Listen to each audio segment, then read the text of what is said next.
going around blowing up things, talking about I'll be back. No.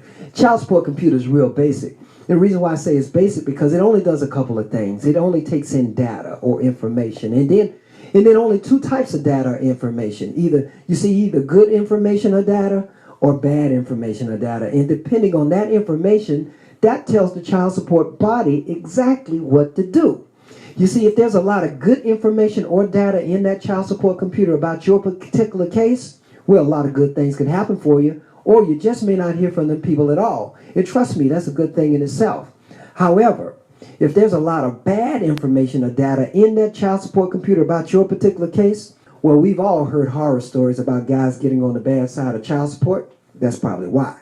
Now, gentlemen, this is going to really blow your mind. Check this out. Listen. The child support computer only gets its information from two sources, only two places. Either the guy or his ex or his baby mama. Now, one could imagine if the only information going into that child support computer is coming from an individual's baby mama, well, I can imagine that that individual is not having very good interactions with child support. So this is the very first tip I need you guys to know. I need you to know that child support is a system that's controlled by a computer. And from this day forward, gentlemen, I need you to start minding the information that goes into that computer, because that information could only do two things for you.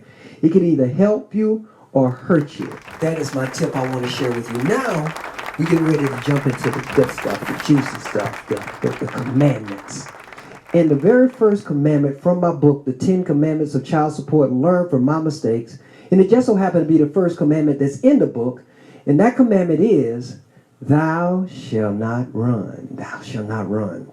Ooh, that gives me chills every time I say that, because running was a big thing for me.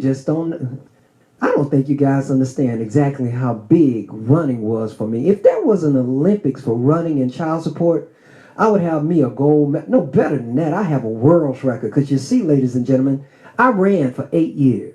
And I still would be running right now today if it wasn't for an unfortunate incident that ended my running career. I'm going to get into that in just a second. But before I do, I don't want you guys to get it twisted or misconstrued with me running and me being a deadbeat. Because you see, I was never a deadbeat. I always stayed involved in my kids' life. I just didn't like dealing with them child support people. See, to me, they were aggravating, confusing, and if we're being honest, folk just got on my nerve. But I found over the years, there's like three type of guys when it comes to dealing with child support. Yeah, three type of guys. The first type of guy, I call him the stand-up guy or Mr. Perfect. I call him Mr. Perfect because everything kind of goes right for this guy all the time. You see, he's got the perfect job. He's making so much money, he don't even miss the child support coming out his check. His ex-girlfriend get along with his new girlfriend. Both their kids get along. Now they all going on cookouts and camping trips together. They sitting around a campfire holding hands, singing Kumbaya, Brady Bunch song, and eating popcorn. His brother's got a rainbow over his house all the time. None of the kids cuss or fuss. What I'm trying to explain to you that this guy's situation is just absolutely sickening. I mean, perfect. It is absolutely perfect. Now, I'm not hating or throwing shade on the guy, but you meet those kind of people where everything just go right for them all the time. There's nothing wrong with that. I call that the stand-up guy. That's the first type of guy. Now, the second type of guy, I call him the runner. And that was me. Yes, it was me. Now, want you to know one thing about the runner.